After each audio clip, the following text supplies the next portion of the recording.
오늘은 에스더 2장 1절에서 7절 일상 하나님의 섭리의 자리라는 제목으로 함께 은혜를 나누고자 합니다. 구약 성경에는 특별히 여성의 이름으로 기록된 성경의 책 제목 두 권이 있습니다. 혹시 아시는지 모르겠어요. 룻이라고 하는 룻기, 그리고 오늘 본문인 에스더. 그래서 성경, 구약 성경 39권 중에 룻기와 그리고 에스더서는 여인의 이름을 이렇게 가지고 있습니다. 룻이라고 하는 여인은 친절하다, 그리고 신실하다, 그리고 정이 깊다, 그런 뜻을 갖고 있는데, 룻기서를 읽어보신 분들은 룻이라는 여인이 참 정이 깊구나, 사랑스럽구나, 신실하구나, 충성스럽구나, 그 이름과 삶이 참 일치됐구나, 이거 아시게 될 거예요. 에스더라고 하는 이 에스더서의 여인의 이름은 페르시아 이름입니다. 별이라는 뜻입니다. 예쁘죠? 어두운 시대에 그 밤하늘을 비추는 별. 에스더는 정말 그러한 인생을 살았습니다. 그러므로 신앙적 삶을 살았던 구약에 많은 여성들이 있지만 룻기, 에스더 참 잘 구약의 성경의 이름을 잘 지었다, 이런 생각을 하게 됩니다. 근래 에스더서를 묵상하면서 우리 성도님들과 좀 더 깊게 그리고 넓게 이 말씀을 나누면 좋겠다 싶어서 주일 하나님께서 허락하시는 대로 얼마간 함께 나누고자 합니다. 어떤 분들은 구약 성경에 에스더서라는 이런 성경이 있었나 이렇게 생각하는 분도 계실지 모르겠습니다. 에스더서의 배경을 그래서 오늘 조금 말씀드리고자 하는데요. 오늘 본문 2장 1절에 보면은 그 후에, 즉 어떤 일이 있었다, 그리고 지금은 그 날이 지났다라고 되어 있고요. 아하수에로 왕의 노가 그쳤다, 이렇게 되어 있습니다. 아하수에로라고 하는 왕이 큰 분노가 일어나는 사건이 있었고, 그것과 관련돼서 와스디, 즉 왕비가 어떤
할렐루야. 복된 주일을 선물처럼 허락해 주시는 우리 하나님께 감사합니다. 몸이 무거우세요? 가벼우세요? 오늘 우리 예배 시간이 우리 영혼의 어깨가 활짝 펴지는, 기지개가 펴지는 그런 시간이 되면 참 좋겠습니다. 위에서 기도하실 때 하나님, 예배 가운데 온 성도들 하나님 더욱 깊이 만나는 시간 되게 하시고 하나님께 영광 올려드리고 주님의 위로와 능력을 경험하는 복된 시간 되게 하소서. 오늘도 예배와 주일을 위해 봉사하시는 분들 많이 계시는데 우리의 기도가 필요합니다. 우리 함께 기도함으로 예배와 복된 주일 그리고 순서마다 주님 함께 하소서. 함께 기도하며 준비하겠습니다.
함께 찬양 드리겠습니다. 찬송가 88장 찬양 드립니다.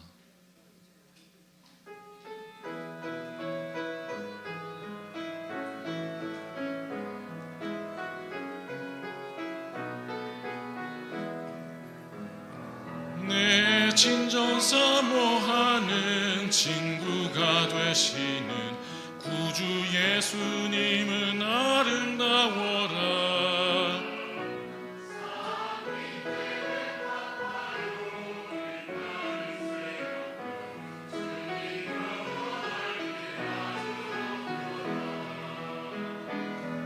내 맘이 아플 적에 큰 위로 되시며 나 외로울 때 좋은 친구라.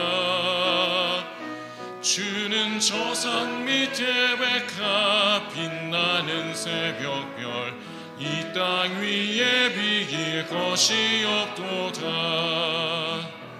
내 맘의 모든 염려 이 세상 고락도 주님 항상 같이 하여 주시고 시험을 당할 때에 악마에게 교를 즉시 물리치사 나를 지키네. 온 세상 날 버려도 주 예수 안 버려 끝까지 나를 돌아보시니.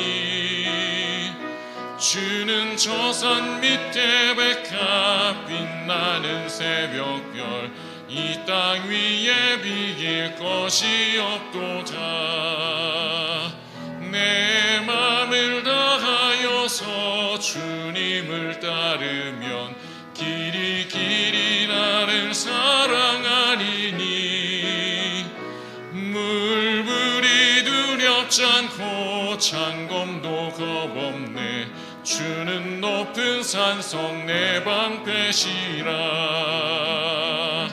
내 영혼 먹이시는 그네 누리고 나 친히 주를 뵙기 원하네. 주는 저 산 밑에 백합 빛나는 새벽별 이 땅 위에 비길 것이 없도다.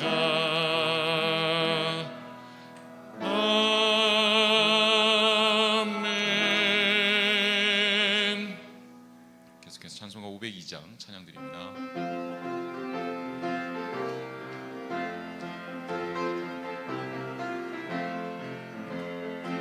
제사자들이여 어서 가서 어둠을 물리치고 은근히 모르는 백성에게 복음의 빛 비춰라.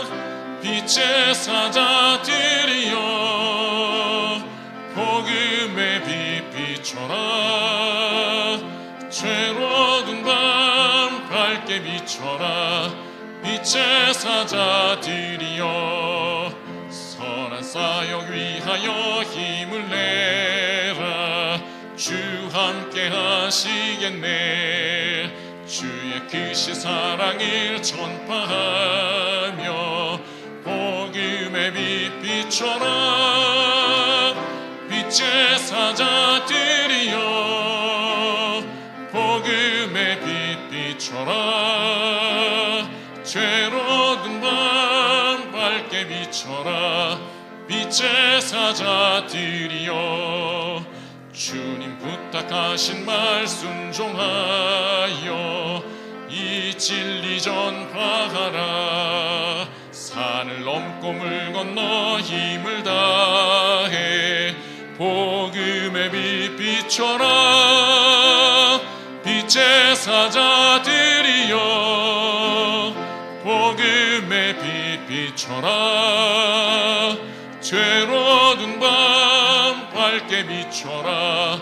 빛의 사자들이여 동서남북 어디나 땅끝까지 주님만 의지하고 눈 어두워 못 보는 백성에게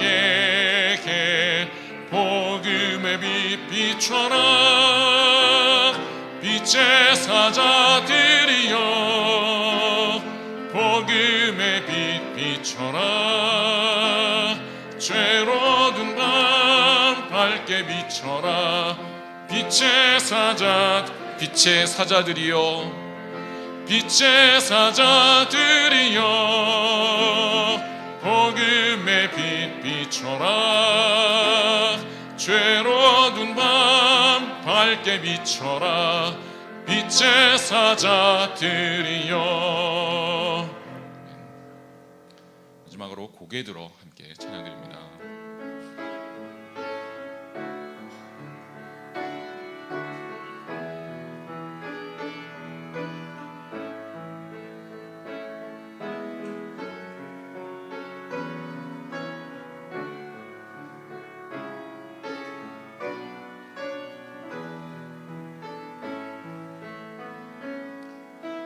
고개 들어 주를 맞이해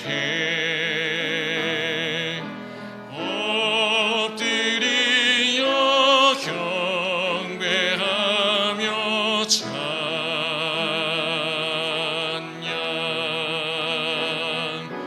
왕의 위엄을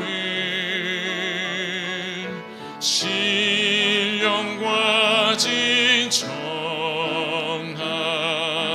찬양으로 영광 돌려 만왕의 왕께 고개 들어 주를 맞이해 고개 들어 주를 맞이해 엎드려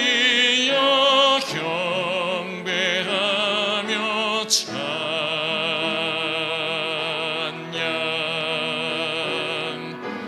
왕의 위엄을 신령과 진정한 찬양으로 영광 돌려 만왕의. 우리 한 번 더 고백합니다. 고개 들어 주를 맞이해 고개 들어 주를 맞이해 엎드려 경배하며 찬양.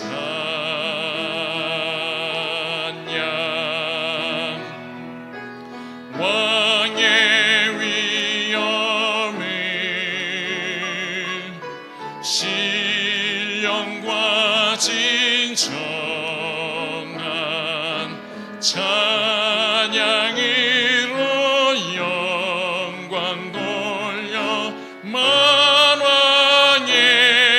찬양으로 영광 돌려 만왕의 왕께 찬양으로 영광 돌려 만왕의 왕께.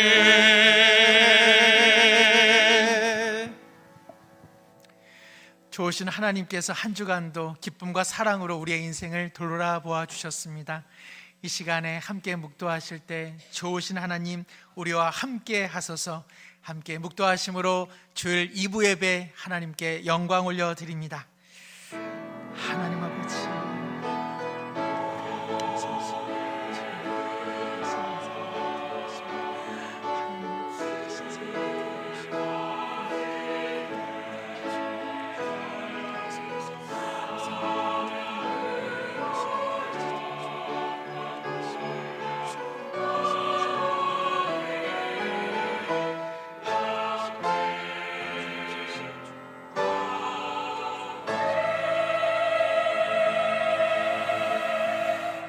할렐루야. 하나님은 우리에게 은혜를 베푸사 복을 주시고 그의 얼굴빛을 우리에게 비추사 복을 주시리니 민족들이 주를 찬송하며 땅의 모든 끝이 하나님을 경외하리로다. 하나님은 영이시니 예배하는 자가 영과 진리로 예배할지니라. 아멘. 모두 자리에 일어나셔서 찬송가 43장 하나님께 영광 올려드립니다.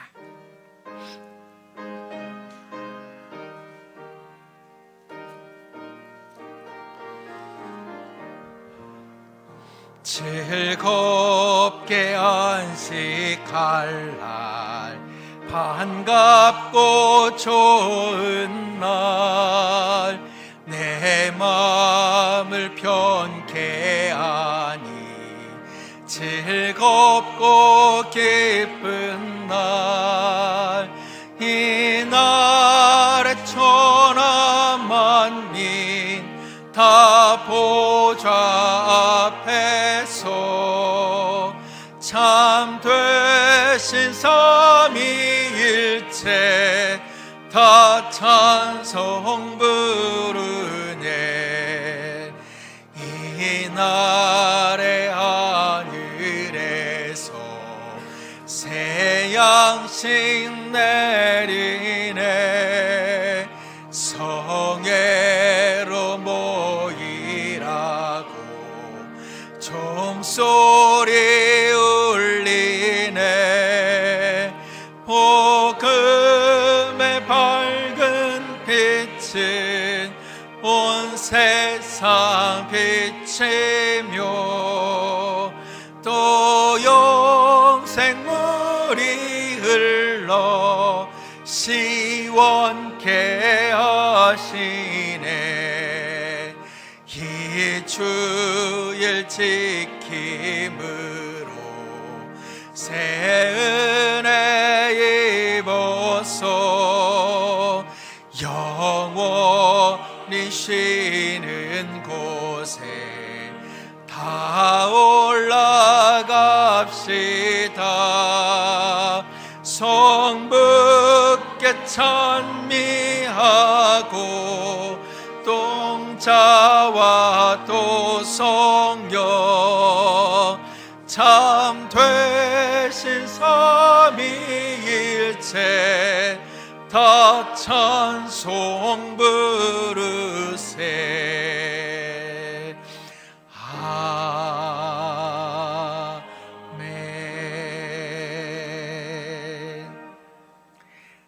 사랑하는 성도 여러분, 하나님께서 기뻐하시는 제사는 상한 심령이라 말씀하십니다.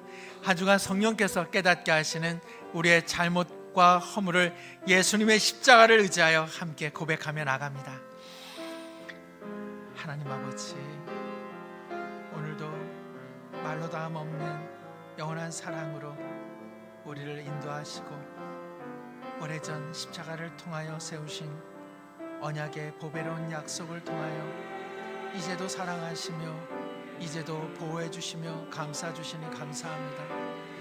창조주이시며 구원자이신 하나님을 아는 것이 인생의 복임을 불구하고 내 뜻대로, 내 욕망대로, 내 어리석음대로 살아가는 때는 또한 얼마나 많이 있었습니까?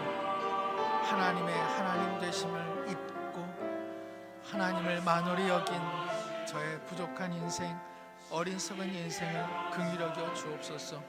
이제도 주님의 신성한 그 놀라운 은총으로 다시 죄 씻음의 용서함을 경험하게 하여 주시고 영원히 새로워져서 하나님 앞에 정결한 인생으로 영광 올려드리게 하소서. 만일 우리가 우리 죄를 자백하면 그는 미쁘시고 의로우사 우리 모든 죄를 사하시며 우리를 모든 불의에서 깨끗하게 하실 것이라. 아멘. 함께 교독문 47번 시편 105편의 말씀 교독합니다.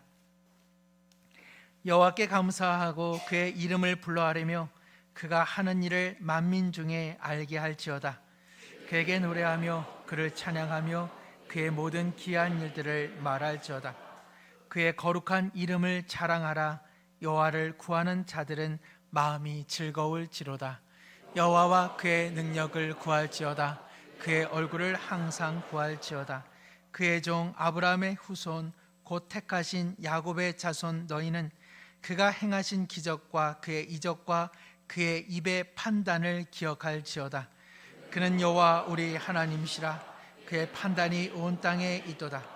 그는 그의 언약 곧 천대에 걸쳐 명령하신 말씀을 영원히 기억하셨으니 이것은 아브라함과 맺은 언약이고 이삭에게 진 맹세이며 야곱에게 세우신 율례 곧 이스라엘에게 하신 영원한 언약이라. 이르시기를 내가 가나안 땅을 내게 주어 너에게 할당된 소유가 되게 하리라 하셨도다. 아멘. 함께 사도신경 고백합니다. 전능하사 천지를 만드신 하나님 아버지를 내가 믿사오며 그 외아들 우리 주 예수 그리스도를 믿사오니 이는 성령으로 잉타하사 동정녀 마리아에게 나시고 본디오 빌라도에게 고난을 받으사 십자가에 못 박혀 죽으시고 장사한 지 사흘 만에 죽은 자 가운데서 다시 살아나시며 하늘에 오르사 하나님 우편에 앉아 계시다가 저희로서 산자와 죽은 자를 심판하러 오시리라. 성령을 믿사오며 거룩한 공예와 성도가 서로 교통하는 것과 죄를 사하여 주시는 것과 몸이 다시 사는 것과 영원히 사는 것을 믿사옵나이다. 아멘. 모두 자리에 앉으셔서 찬송가 279장 드린 후에 장준하 장로님 예배를 위해 기도하십니다.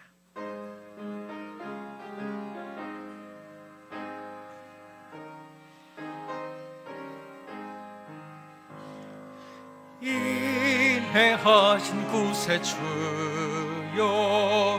내가 배우니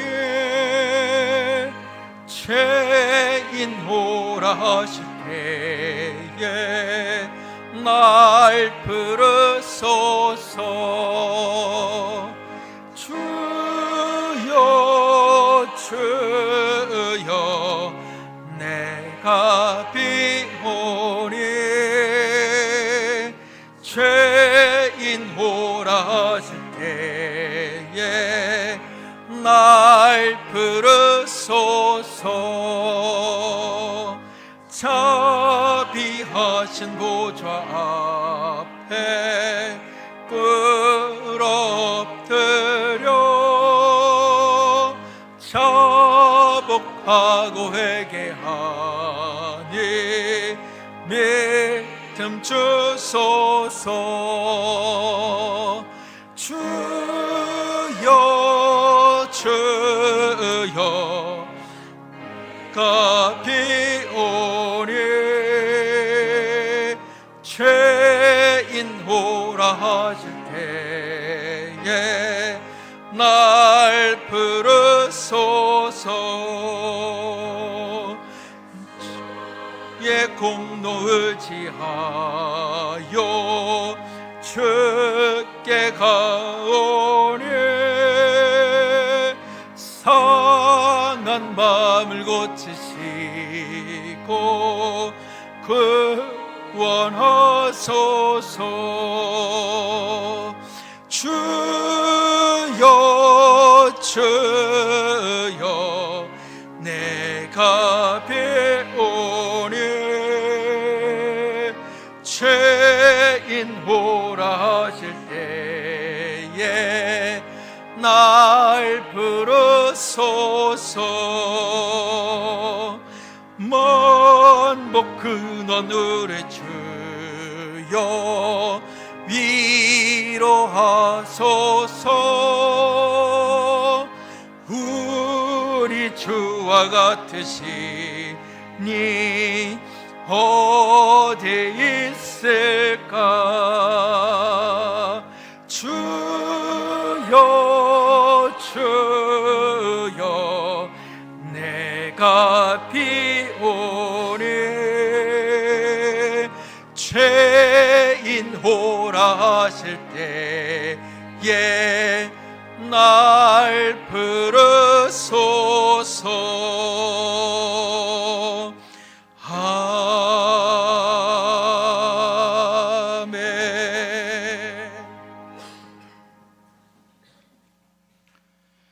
참 좋으신 하나님 감사합니다. 한 주간의 삶을 뒤로하고 새로운 한 주의 시작을 예배로 열게 하시니 감사합니다. 늘 그리스도인으로 살아가길 원하며 기도했지만 잘 되지 않았던 삶의 흔적들을 들고 예배의 자리에 섰습니다. 이런 우리를 여전히 긍휼히 여기시고 따스한 사랑으로 품어주신 하나님의 은혜를 감사드립니다. 찬양과 영광을 돌려드리오니 주님 홀로 영광 받으시오며 이 시간 영과 진리로 드려지는 예배가 되도록 인도하여 주시옵소서. 예수님을 이 땅에 보내셔서 단절된 우리와 하나님의 관계를 회복시키셨듯이 우리도 단절되고 분열된 관계를 회복시키는 평화의 삶을 살기를 원합니다. 먼저는 나 자신의 언행이 단절과 분열의 원인은 아니었는지 돌아보게 하여 주시옵소서. 가깝게는 가족, 친지로부터 교회 공동체, 나아가 사회적 관계에 이르기까지 여러 모양으로 막히고 끊어진 관계를 회복하는 자리에 우리가 있게 하여 주시옵소서. 다리를 놓는 사람으로 살아가게 하여 주시옵소서. 우리 수유중앙교회 공동체 안에 단절되고 분열된 관계가 있다면 먼저 예수님과 예수님께서 하신 일들을 기억하게 하시고 자신의 마음을 돌아보게 하셔서 결국엔 서로 연결되어 함께 지어져가는 그리스도의 몸된 교회를 이루게 하여 주시옵소서. 하나님 아버지, 사랑방대회로 모이게 되는 오후의 일정을 주관하여 주시기를 원합니다. 이제 두 번째로 맡게 되는 이 모임이 사랑방 순원들의 연합을 더욱 단단히 묶어지게 하옵시고 기쁨과 평안을 누리는 안식의 시간이 되게 하여 주시옵소서. 청년부의 단기 선교를 위한 준비가 순적하게 진행되도록 인도하여 주시며 이끌어 가시는 목사님과 부장님, 여러 임원들에게 지혜를 주시고 헌신의 용기를 허락하여 주시옵소서. 비록 작고 미약하게 시작하지만 이것이 우리 교회의 해외 선교를 향한 비전의 씨앗이 되게 하셔서 결국엔 큰 나무가 되어 많은 선교의 열매가 맺어지게 하여 주시옵소서. 육신의 고통과 감당할 수 없는 여러 어려움으로 인하여 힘겨워하는 성도들을 기억하사 치유의 은혜를 주시고 그 마음에 하나님의 위로가 임하게 하옵소서. 겸손히 주님의 은혜를 구하옵니다. 하루하루 살아갈 수 있는 힘을 주시고 평안을 허락하여 주시옵소서. 우리 성도님들이 서로를 위하여 기도하고 안부를 전하며 돕는 손길이 끊어지지 않도록 선한 사마리아인의 마음을 주시옵소서. 말씀을 전하시는 목사님께 능력을 더하여 주시고 우리 모두 겸손한 마음으로 받게 하셔서 꿀과 송이꿀보다 더 달고 오묘한 은혜의 말씀이 되게 하여 주시옵소서. 이 예배를 위하여 돕는 성도들과 같은 자리에 있지 못하나 방송으로 함께하는 모든 성도들에게도 동일한 은혜를 베풀어 주시옵소서. 믿고 감사를 드리오며 예수님의 이름으로 기도합니다. 아멘.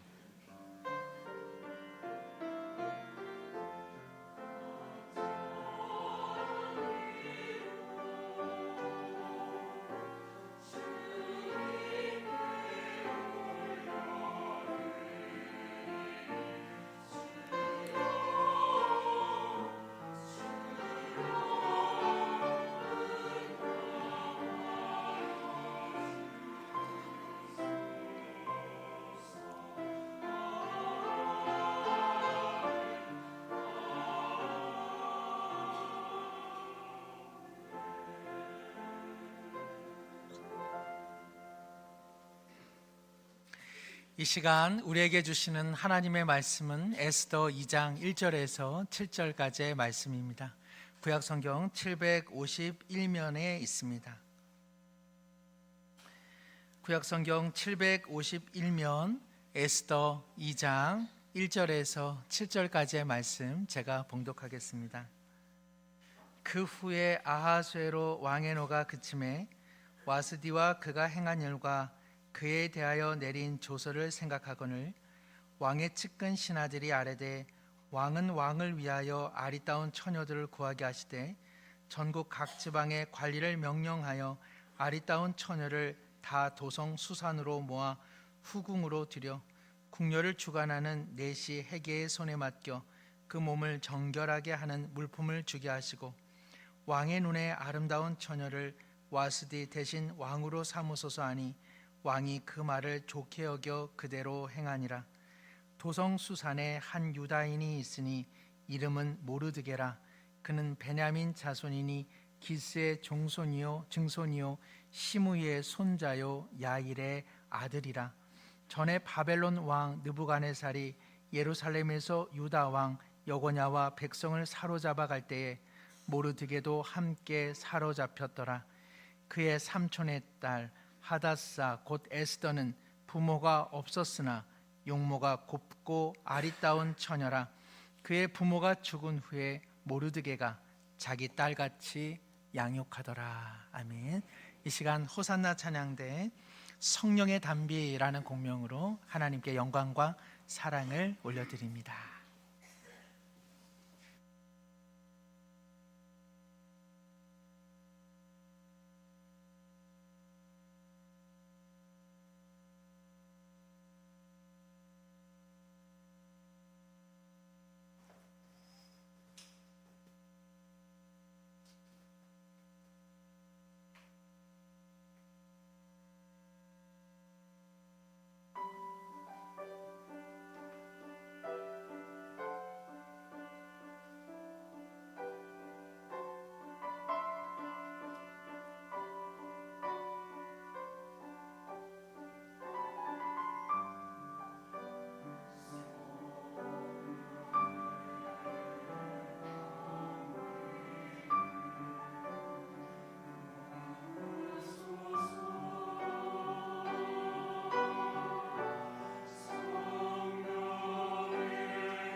아멘. 메마른 우리 심령에 담비 내려주시고 새 생명 부어주시는 주님의 은총 감사합니다. 한 주간 갈급한 심령 있는 모든 분들 주일 주님의 복된 생명수를 경험하기를 다시 한번 소망합니다. 우리 앞서 예배 준비하면서 영혼의 기지개가 활짝 펴지기를 소망했는데 그러한 주일의 복단 시간 되기를 원하고 바랍니다. 오늘도 귀한 찬양 준비해 주셔서 감사합니다. 오늘은 에스더 2장 1절에서 7절 일상 하나님의 섭리의 자리라는 제목으로 함께 은혜를 나누고자 합니다. 구약 성경에는 특별히 여성의 이름으로 기록된 성경의 책 제목 두 권이 있습니다. 혹시 아시는지 모르겠어요. 룻이라고 하는 룻기, 그리고 오늘 본문인 에스더. 그래서 성경, 구약 성경 39권 중에 룻기와 그리고 에스더서는 여인의 이름을 이렇게 가지고 있습니다. 룻이라고 하는 여인은 친절하다, 그리고 신실하다, 그리고 정이 깊다, 그런 뜻을 갖고 있는데, 룻기서를 읽어보신 분들은 룻이라는 여인이 참 정이 깊구나, 사랑스럽구나, 신실하구나, 충성스럽구나, 그 이름과 삶이 참 일치됐구나, 이거 아시게 될 거예요. 에스더라고 하는 이 에스더서의 여인의 이름은 페르시아 이름입니다. 별이라는 뜻입니다. 예쁘죠? 어두운 시대에 그 밤하늘을 비추는 별. 에스더는 정말 그러한 인생을 살았습니다.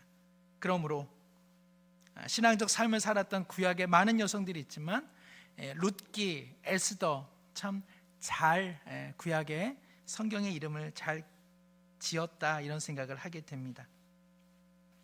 근래 에스더서를 묵상하면서 우리 성도님들과 좀 더 깊게 그리고 넓게 이 말씀을 나누면 좋겠다 싶어서 주일 하나님께서 허락하시는 대로 얼마간 함께 나누고자 합니다.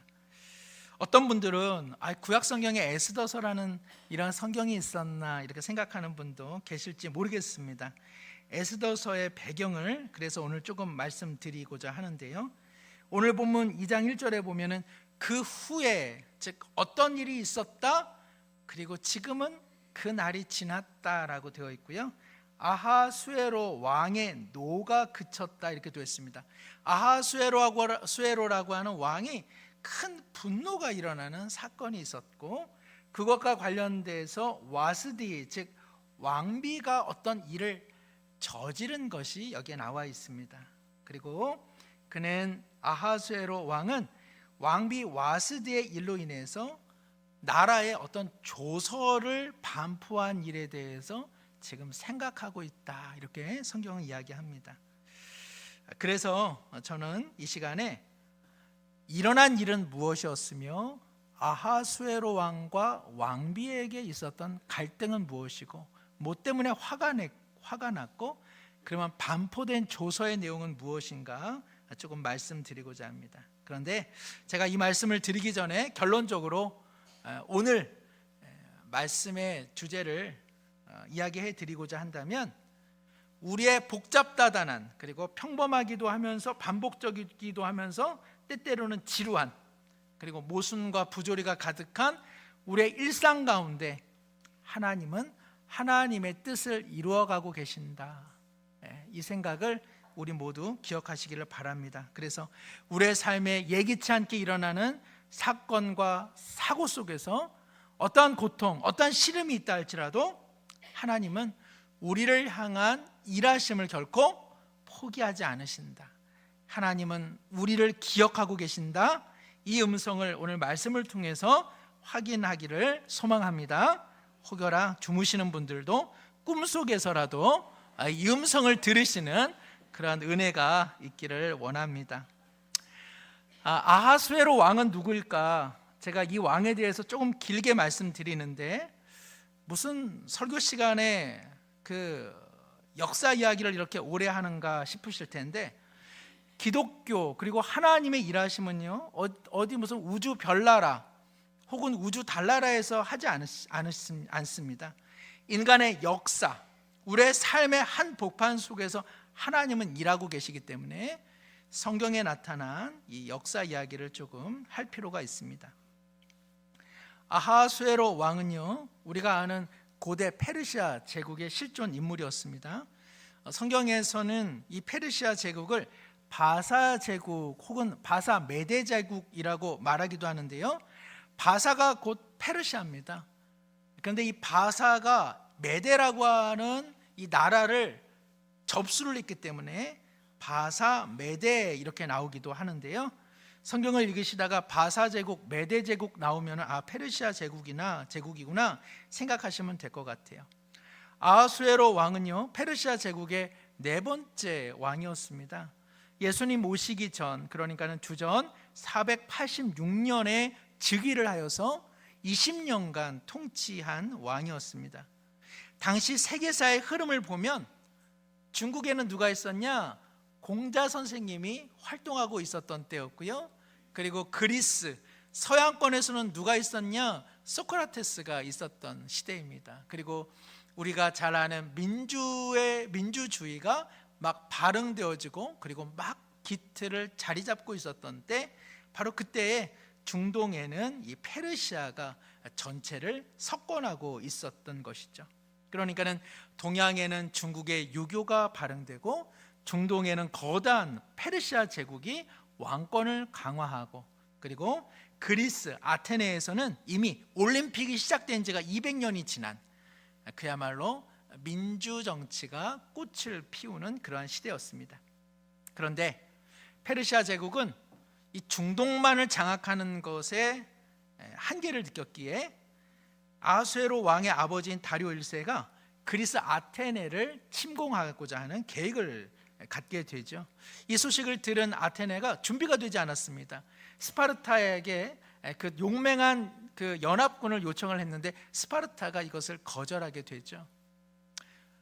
결국은 망하겠다라고 하는 결사항전에 그러한 뜻을 갖고 1만 명의 아테네 시민 병사가 마라톤 평원에서 대군 페르시아와 마주하게 됩니다. 그런데 놀랍게도 이 전쟁에서 그리스가 승리를 합니다. 우리가 이겼습니다. 이 소식을 아테네에 전하기 위해서 42km를 언 한 병사가 열심히 뛰어가죠. 이 일을 기념하여서 올림픽에 무슨 종목이 생깁니까? 마라톤이 생기게 되는 것이죠.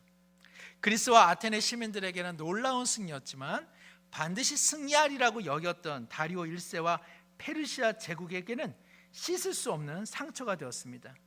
이제 다리오 1세가 죽었습니다. 새로 그의 아들 아하수에로가 등극했을 때 이 패배를 복수하고자 페르시아의 전쟁론자들이 이제 그 아하수에로를 부추겼습니다.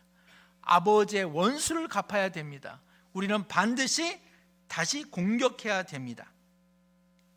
바로 이러한 배경 속에서 에스더 1장이 위치합니다. 에스더 1장 3절에서 4절 말씀 제가 한번 읽습니다. 왕 위에 있은 지 제3년에 그의 모든 지방관과 신하들을 위하여 잔치를 베푸니 바사와 메대의 장수와 각 지방의 귀족과 지방관들이 다 왕 앞에 있는지라. 왕이 여러 날 곧 180일 동안에 그의 영화로운 나라의 부함과 위엄의 혁격함을 나타낸지라. 아멘. 아하수에로 왕이 180일 동안에 큰 잔치를 벌였다고 성경은 이야기합니다. 무슨 팔순잔치도 아니고 무슨 한 나라의 잔치를 6개월 동안 벌일까 생각 드시겠지만 까닭이 있습니다. 왜냐하면 페르시아가 워낙 큰 땅덩어리, 그런데 그 땅덩어리의 끝까지 관료와 신하와 그리고 지방 관리들을 다 도성으로 불러들였기 때문에 그렇습니다. 그러니까 시간이 오래 걸릴 수밖에 없는 것이죠. 그러면 왜 온 제국의 지방 관료까지 다 도성으로 불러들였는가?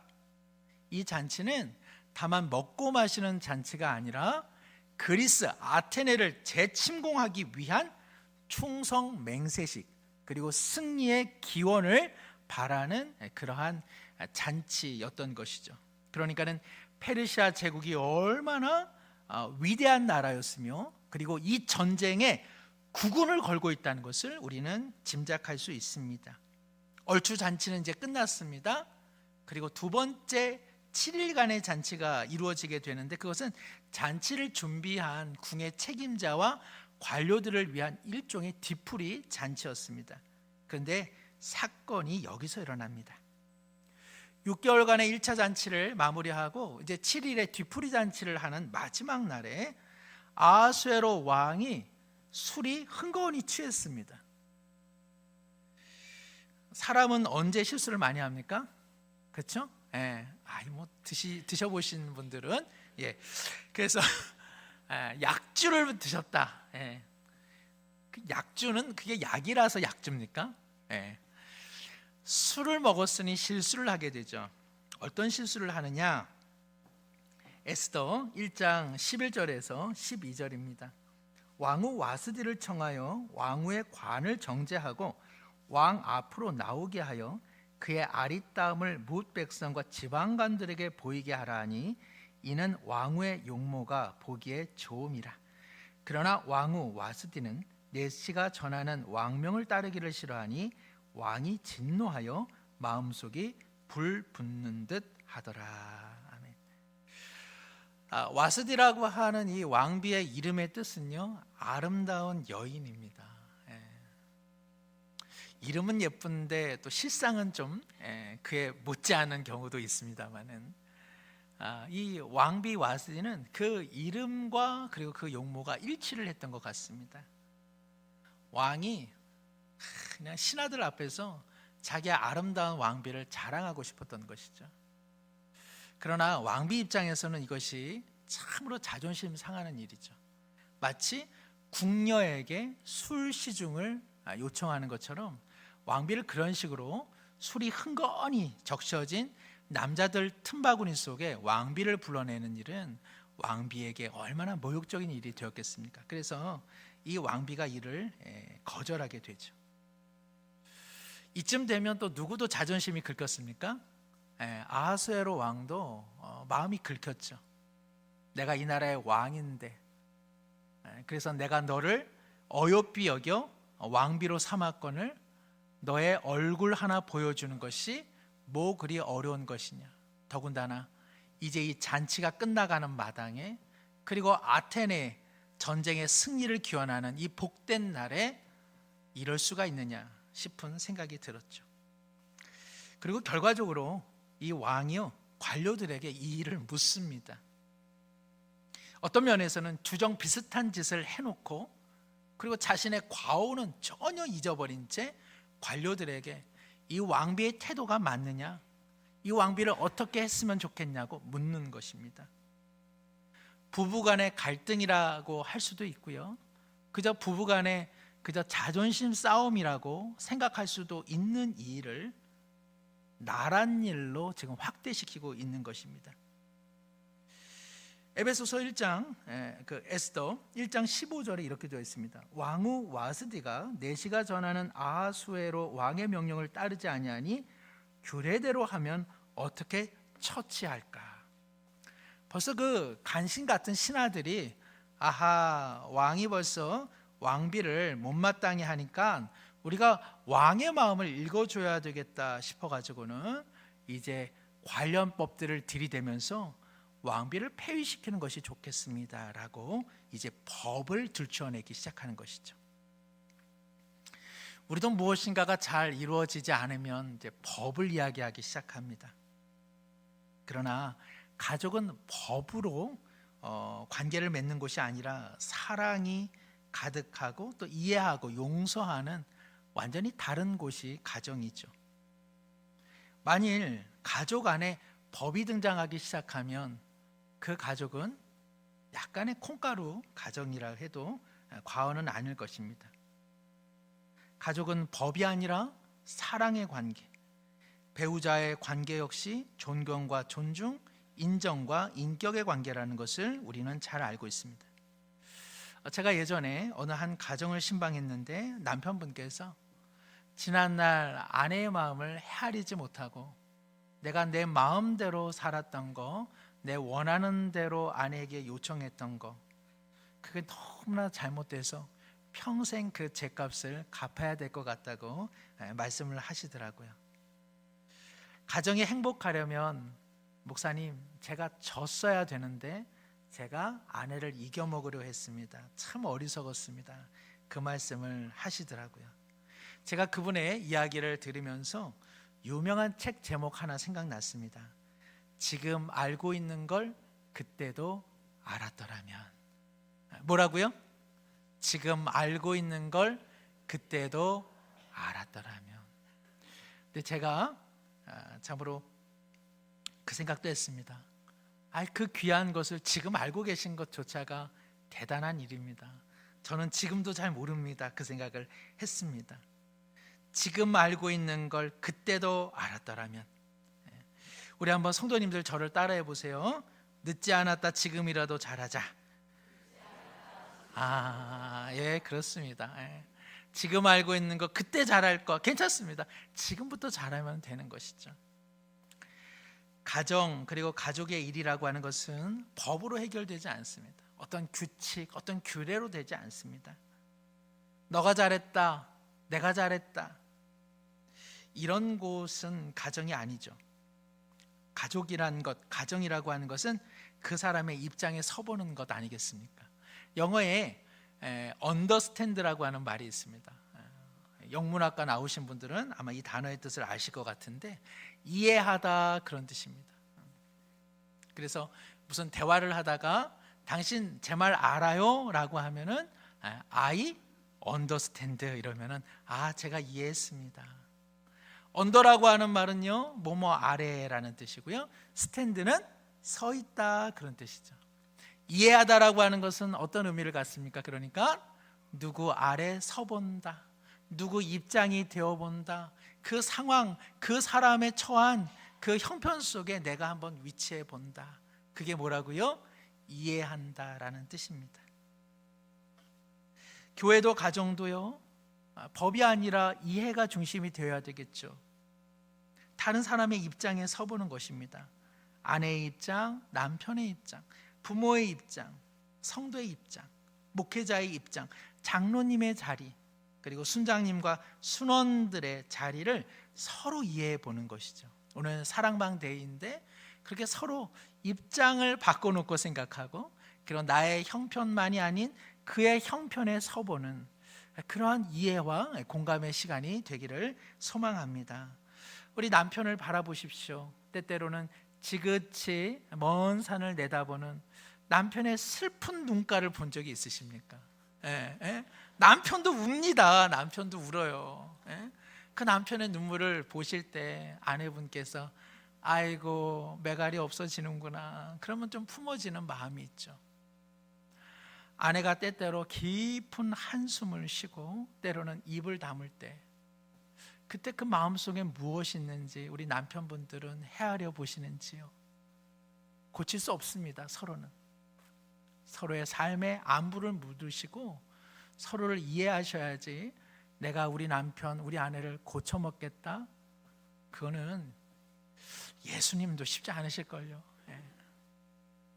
우리 자녀들의 입장도 한번 생각해 보십시오. 우리 어르신들의 삶의 자리와는 지금의 자녀의 자리는 또 다른 것 아니겠습니까?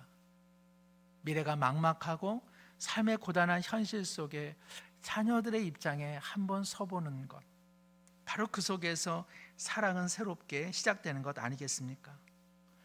지금 왕비를 그 술판에 지저분한 자리에 불러다 놓고 그것을 거절하자 이 왕은 법을 들먹이고 있습니다. 너는 내게 모욕감을 주었어. 내가 반드시 그 징계를 당해야 돼. 이것이 바로 이 헛된 망상의 왕의 마음이었습니다. 법이라고 하는 것 함부로 들이대는 것 아닌 것이죠. 법은 그저 최소 기준일 뿐입니다.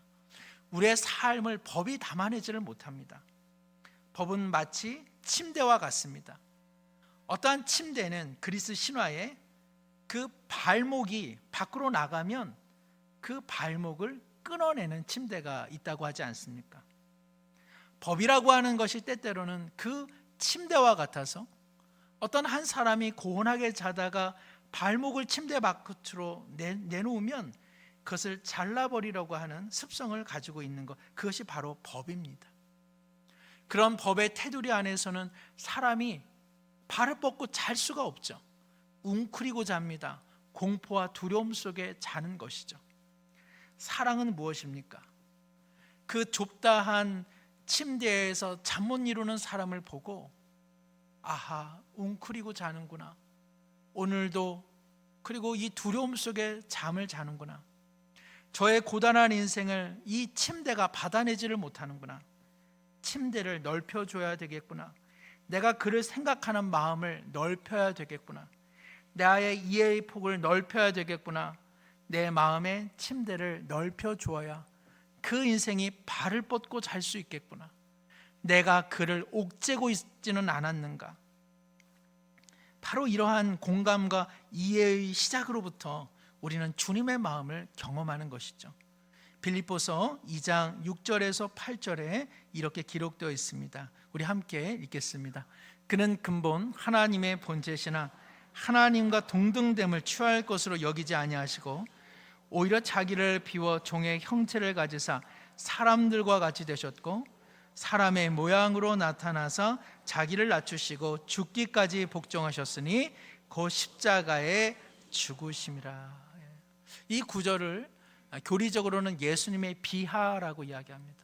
비하라고 하는 말은 다른 사람을 업신여기는 것인데 여기서 비하라고 하는 것은 예수님이 자기 자신을 낮추셨다는 겁니다. 어디까지? 죄인된 우리의 삶의 자리까지.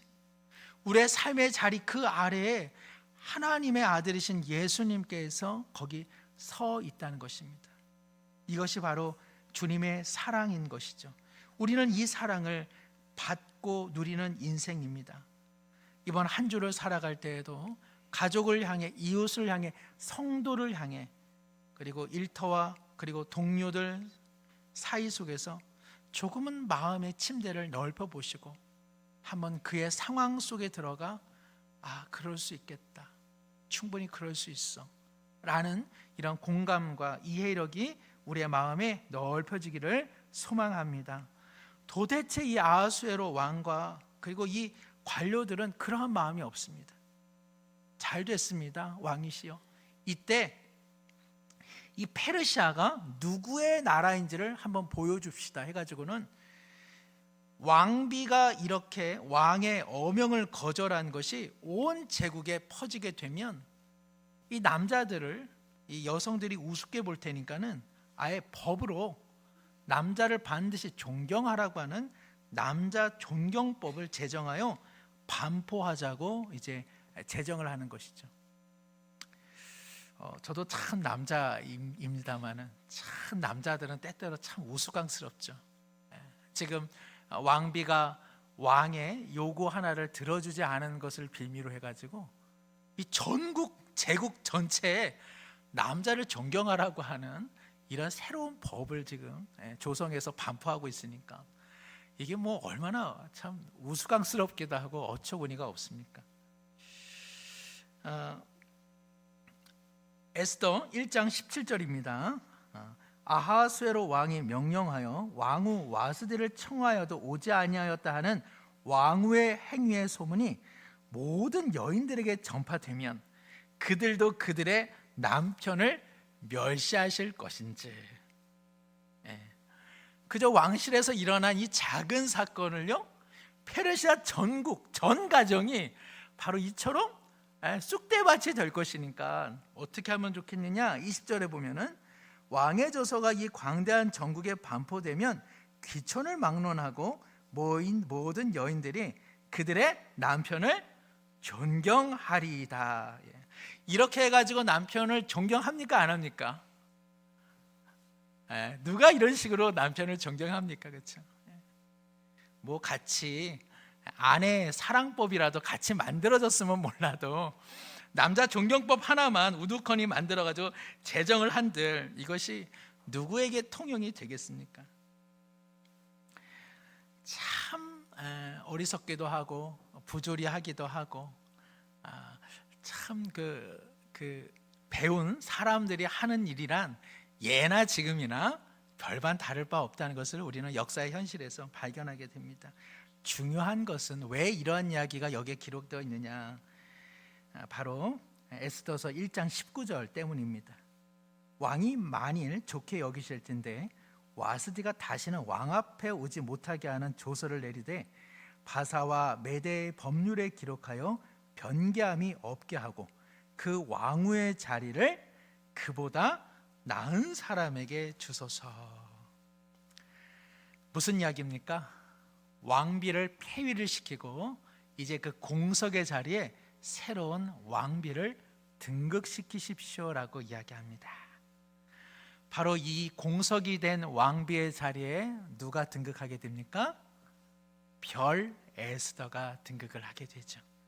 그리고 이 에스더를 통하여 페르시아에 남겨진 수많은 유대인들이 목숨이 구원되는 놀라운 생명의 역사가 일어나게 되는 것입니다. 인간의 역사로 보자면 그리스 원정군의 승리를 기원하는 그 187일, 그 마지막 가정사와 비슷한 그저 작은 일 하나가 일어났는데 그 작은 일 하나가 놀라운 생명의 역사, 그리고 페르시아의 온 유대 민족을 보호하는 은혜의 역사가 되었다는 것입니다. 바로 이러한 배경 속에 에스더 2장 1절이 기록되어 있습니다. 2장 1절을 제가 한번 다시 읽습니다. 그 후에 아하수에로 왕의 노가 그침에 와스디와 그가 행한 일과 그에 대하여 내린 조서를 생각하거늘. 여기 그 후, 그래서 우리는 왕비를 이제 폐위시키고 새로운 왕비를 맞아들이는 얼마 후의 일이겠다 생각할 터인데 시간적으로 보면은 한 4년이 지금 흐른 시대입니다. 그러면 무슨 사건이 있었을까요? 그리스 원정군을 이끌고 이 아하수에로 왕이 그 아테네와 한판 그런 그 전쟁을 벌였습니다. 결과는 어땠냐? 완전히 무너졌습니다. 페르시아가 완전히 무너진 그런 패전으로 다시 궁으로 입성하게 된 것이죠. 그렇게 세월이 흐른 어느 날 이 아하수에로 왕이 왕비 생각이 났던 겁니다. 그 못돼 먹은 왕비가 나를 모욕했지. 새로운 왕비가 필요는 할 거야. 국가는 참담한 패배를 당했는데 왕이 생각하는 것은 그저 여인이었습니다. 그리고 그러한 왕의 얼굴을 살피던 아첨꾼과 같은 신하들이 왕이시여 이참에 그럼 우리가 미뤄두었던 왕비를 새로 뽑도록 하시죠 라고 제안을 하게 된 것입니다. 나라와 백성은 참담한 패배로 지금 일상이 무너져 있고, 그리고 젊은 병사들이 전쟁터에서 피를 흘리며 죽어간 이 역사의 엄연한 현실 속에서 아하수에로 왕은 여인의 품을 그리워하고, 그리고 그 관료들은 왕의 눈치만 바라보면서 그러면서 왕을 만족해 하는 이 미스 페르시아 선발 대회만 준비하려고는 이러한 현실이었던 것이죠. 바로 이러한 현실 속에 누가 살고 있었느냐? 하나님의 백성, 바로 유대인들이 살고 있었습니다. 왜 페르시아에 그 이스라엘 백성들이 살고 있는가? 원래 통일 이스라엘이 다윗과 솔로몬 시대에 영화를 경험했지만 하나님을 떠났죠. 그래서 분열되었습니다. 북이스라엘은 아수르에 의해서 패망되고, 그런 남겨진 남유다가 바벨론으로 상당수가 끌려가게 되죠. 바벨론이 무너졌습니다. 놀랍게도 하나님께서 페르시아의 1대 왕 고레스를 통하여서 남은 유대인들은 페르시아에서 살 수도 있지만 너희 고국인 예루살렘으로 돌아가라고 반포하였습니다. 많은 사람들이 예루살렘으로 돌아갔습니다. 그러나 모든 사람이 다 돌아갈 수만은 없었습니다. 우리의 지난 날도 한번 생각해 보십시오. 일제 치하 속에서 사할린으로, 중국으로, 그리고 미국으로, 그리고 일본에 위치했던 많은 동포들이 해방된 조국으로 모두가 돌아온 것은 아니었습니다. 돌아가지 못하는 삶의 슬픈 사연들이 있는 것이죠. 포로민으로 끌려온 사람들 중에 누군가는 다시 돌아가서 예루살렘에서 삶의 기반을 닦는 일이 너무나 어렵고 힘겹게 느껴진 사람도 있었을 것이고, 또 이 느지막한 나이에 예루살렘으로 돌아가는 것, 그 여정이 너무 고생스러워서 돌아가기를 포기한 사람들도 많았습니다. 예루살렘은 우리 할아버지, 아버지의 고향이지 이미 바벨론과 페르시아에서 태어난 젊은이들도 많이 있었습니다. 누군가는 신앙의 열정을 갖고 떠나기도 했고, 누군가는 신앙의 열정이 있었지만 현실적 제약 속에서 떠나지 못했고, 누군가는 떠날 수 있었음에도 불구하고 신앙적 열망이 연약하여 그 자리에 멈춘 인생도 있었던 것이죠. 에스더가 묻고 있는 이야기는 바로 이것입니다. 예루살렘으로 돌아간 하나님의 백성들을 하나님께서는 지키시고 보호하셨다면 페르시아에 머물고 있는 세속사회의 그리스도인들을 하나님께서는 구하고 계시는가? 하나님은 관심을 갖고 계시는가? 하나님께서는 신앙적인 열정이 조금 미흡한 그들에게도 관심과 사랑을 놓치고 있지 않으시는가? 우리 성도님들도 그런 생각 많이 하시죠? 내가 신앙적인 열망이 있기는 하지만 삶의 제약으로 하나님과 교회에 어떤 열심을 나타내지 못할 때에 뜻하지 않게 찾아오는 인생의 아픔 속에 아유, 내가 신앙생활 게을리해서 그래, 내가 하나님 믿는 것이 영 신통치 않아서 내가 이 고생 당하는 것이지, 하나님께서 뭐 이런 인생에 큰 관심이 있겠어, 그런 생각 얼마든지 할 수 있는 것입니다. 또 세상의 불의와 부조리함 속에서 과연 하나님께서는 존재하시나? 신앙이라고 하는 것은 그저 교회 가서 내 위로 차원에서 뭐 기도해서 뭐 조금 평안을 얻는 것이지, 하나님이 세상을 통치하신다든지 뭐 하나님께서 우리의 인생에 관심을 갖는다든지 이것은 다 그냥 성경이 얘기하는 것뿐이야 라는 생각을 갖는 분들도 있을런지 모르겠습니다. 에스더서는 그 질문에 답을 하고 있는 것입니다. 이 엉망진창인 이 세상과 역사 속에 실은 한 줌의 권력 속에서 영원할 것처럼 호령하는 어리석은 인생의 군상들 속에서 하나님은 하나님의 뜻을 이뤄가고 계시다는 것이죠. 이사야 49장 14절 16절에 이사야는 바벨론으로 압송될 앞으로의 포로민들을 향해서 이렇게 고백하고 있습니다. 오직 시온이 이르기를 여호와께서 나를 버리시며 주께서 나를 잊으셨다 하였거니와 여인이 어찌 그 젖먹는 자식을 잊겠으며 자기 태에서 난 아들을 긍휼히 여기지 않겠느냐. 그들은 혹시 잊을지라도 나는 너를 잊지 아니할 것이라. 내가 너를 내 손바닥에 새겼고 너의 성벽이 항상 내 앞에 있도다. 그런 어머니 거의 없습니다.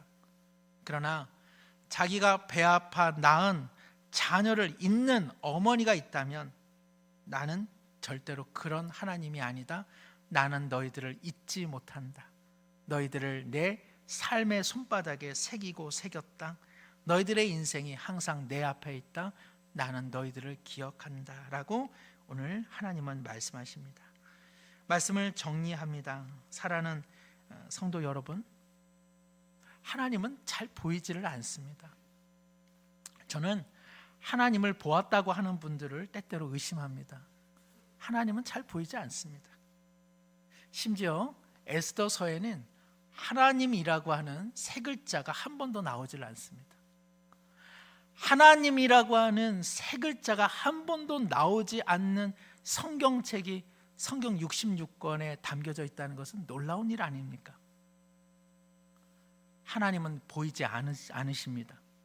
그러나 하나님은 존재하고 계십니다. 우리의 인생은 그저 세상의 흐름에 물처럼 강물처럼 뜻없이 흘러가는 것 같습니다. 그러나 그렇지 않다는 것입니다. 아무리 우리가 사는 세상이 불의하고 부조리하고 냉랭하고 우리가 보기에는 모든 것 잘못되었다 할지라도 하나님께서는 그 속에서 일하고 계시니 우리 믿는 사람들은 소망을 갖고 기쁨을 갖고 절망과 낙심을 끊어내고 하나님 일하신다, 이 믿음을 갖고 살라고 지금 성경은 이야기하고 있습니다. 다음 주간에도 더 말씀을 나누겠습니다마는, 이러한 믿음이 있을 때 우리는 넉넉한 마음이 되어 다른 사람들의 입장에 설 수 있게 되는 것이죠. 내 삶이 어렵고 내 삶이 급박하면 누군가의 입장에 서본다는 것 참 어려운 일이 되고 맙니다.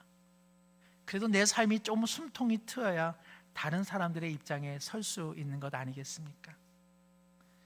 한 주를 살아갈 때에도 예기치 않은 어려운 일들이 또 왜 일어나지 않겠습니까? 부당하고 답답한 현실 속에서도 우리 하나님 우리를 잊지 않으십니다. 세월은 아무 뜻 없이 흘러가는 것 아닙니다. 그 속에서 하나님은 일하십니다. 절망의 자리가 생명의 자리가 되고 우리를 마음 아프게 하는 그 자리에 구원의 꽃은 피어날 것입니다. 오늘도 그러한 가능성을 믿고 신뢰하면서 가족 안에서, 성도 안에서 서로의 입장을 헤아리며 우리 모두 사랑의 신자로 살아가시기를 축복합니다. 기도하겠습니다. 하나님 아버지, 세상은 참으로 무질서하고 어처구니 없는 일들로 가득 차 있습니다. 그 속에서 하나님은 하나님의 백성들을 위해 일하고 계십니다. 우리의 잘난 것으로가 아니라 우리의 못난 현실, 우리의 자괴감과 우리의 실수 속에서도 하나님은 우리를 향한 사랑을 잊지 않고 계십니다. 우리 이 믿음으로 살아가게 하여 주옵소서. 우리 이 믿음이 있기에 다른 사람들의 입장에 서보게 하여 주시고 다른 사람들의 형편에 나를 위치시켜 공감하고 이해하는 따스한 신자의 삶을 살아가게 하여 주옵소서. 우리 가족이 그렇게 되게 하여 주시고 우리 교회가 그렇게 되게 하여 주시고 이 나라와 이 민족이 그러한 나라와 민족 되게 하여 주시옵소서. 예수님의 이름으로 기도드리옵나이다. 아멘.